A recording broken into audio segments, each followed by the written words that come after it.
भारत के उत्तर पूर्व दिशा में बिहार स्थित है।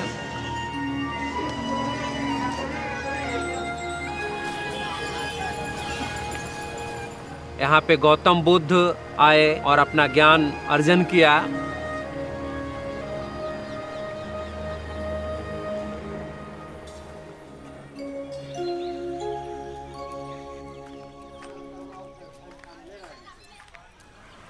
बिहार शरीफ क्लस्टर में 6000 ऐसे लोग होंगे जो समुदाय निर्माण में अपना योगदान दे रहे हैं।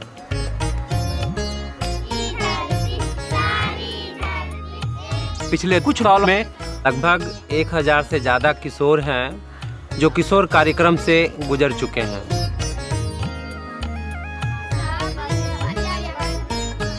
हमारे किशोर समूह का नाम सत्यवादिता है। आज हम सब पर्यावरण के शुद्धता के लिए वृक्षारोपण करने जा रहे हैं।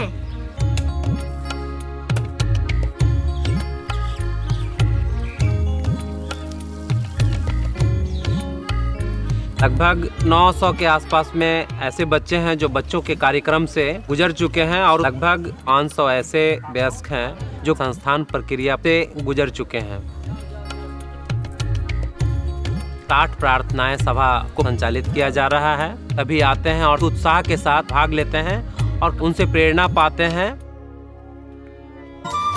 इस किशोर महोत्सव में आप सभी का स्वागत है। हमें आप सभी का स्वागत करते हुए हमें बहुत खुशी हुई।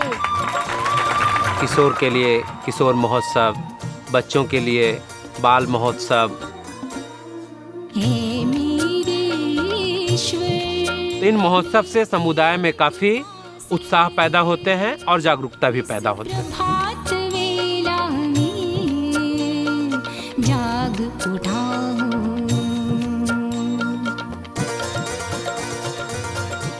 किशोर मेला गांव के लिए इसलिए जरूरी है क्योंकि वहाँ पे हम लोग कुछ सीखेंगे।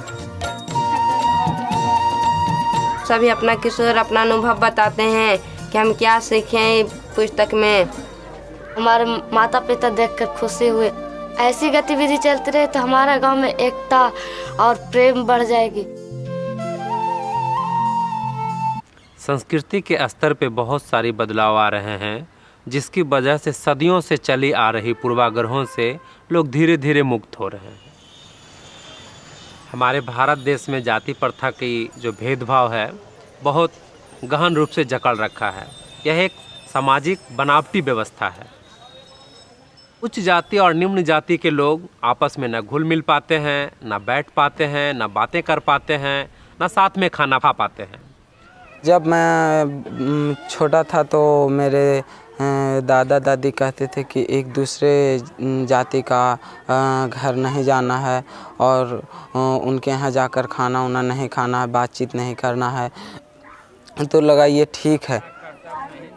तो फिर रूहीबन और हाउला के पवित्र लेखों को अध्ययन किया और अपने दादा दादी को बताएं जो वो भी एक भाईचारा के रूप में हैं। तो उनके घर जाने लगे, खाना पीना खाने लगे, बातचीत करने लगे और एक दूसरे से मिलने जुलने लगे। जिस रूहीबन पढ़ने से मेरा अच्छा बहुत दिमाग खुला। उससे सीख मिलता है कि जाति प्रथा नहीं हो सकता है। समाजों अभी देखते हैं तो बहुत खुशी आनंद लगता है। पहले के जैसा दुख किसी को भुगतना नहीं पड़ता है। पहले लोग बोलते थे कि मैंने अलग अलग जात घर में नहीं आना चाहिए, बाहर आना चाहिए, दूर भाव करना चाहिए। जब स्टडी सर्कल के साथ हम लोग जुटे तो हम लोग के भेदभाव के नाम मिट जाने के लगा और स्वागत करने के लिए हम लोग आमंत्रित रहते हैं।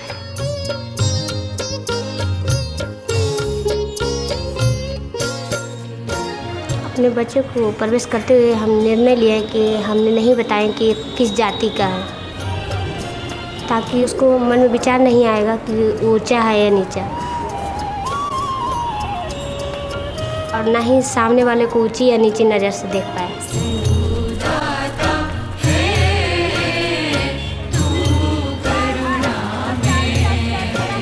सभी को समान नज़र से देख पाए।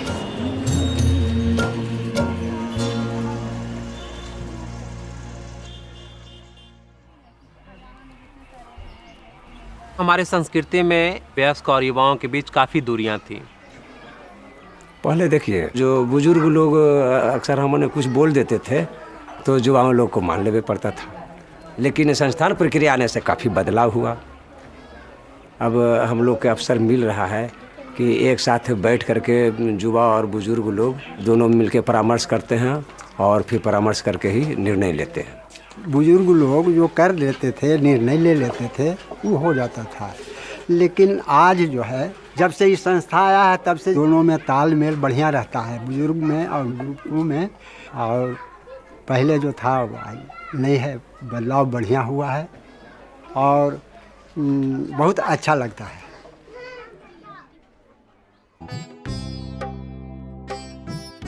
यहाँ पर संस्कृति में गार्जियन तय करते हैं कि कौन किससे हम बेटी का शादी हो, और लड़की की कोई मर्जी नहीं लिया जाता है। गांव में हम देखते हैं कि लड़कियों को शादी 12-13 साल में हो जाता है। हमको शादी हुआ था तो हम 12 साल के थे। हम पति के कभी देखे थे नहीं। हम अपना बेटी के कम उम्र में नहीं करने के लिए सोचते थे। हमको रिवा बेटी अपना पसंद करने के बाद माता पिता से राय ले ली, उसको बाद शादी की है।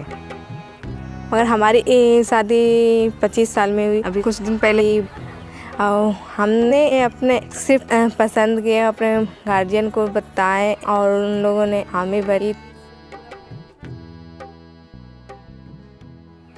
हमारे समाज में लड़कियों को पैदा होने पर जो माँ बाप होते हैं दुखी होते हैं, और फिर उसको लिए दहेज इकट्ठा करना, उनके पास बहुत कर्ज चढ़ जाता।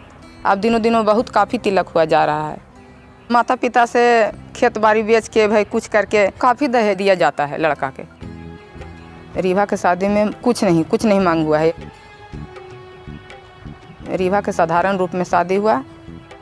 हम बहुत माता पिता खुश हैं।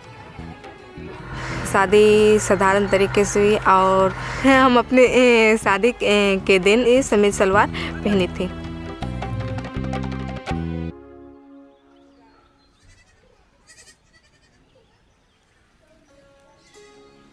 बाहुला के प्रकटीकरण के जैसे जैसे संपर्क में लोग आना प्रारंभ हुए और जब से संस्थान प्रक्रिया हमारे समुदाय में आया, वैसे बहुत सारी जगह हैं जहाँ पे लोग एक साथ बैठते हैं, परामर्श करते हैं और कार्य करते हैं।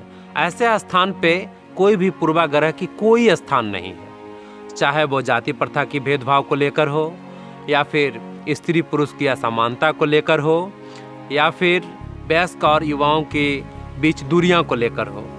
यहाँ पे सभी लोग समान हैं, एक साथ बैठते हैं, सभी अपने अपने विचारों को व्यक्त करते हैं और सभी एक दूसरों को सम्मान करते हैं। हमारे यहाँ एक नई सभ्यता, एक नई संस्कृति उत्पन्न हुआ है। जो है लोग शिक्षा के प्रति जागरूक हुए हैं। ऊंच नीच का जो है भेद कम हुआ है। फिर जो है महिलाओं को सम्मान पहले से ज़्यादा मिलता है। अब लड़कियों का जो है कम उम्र में शादी होना कम हो गया है।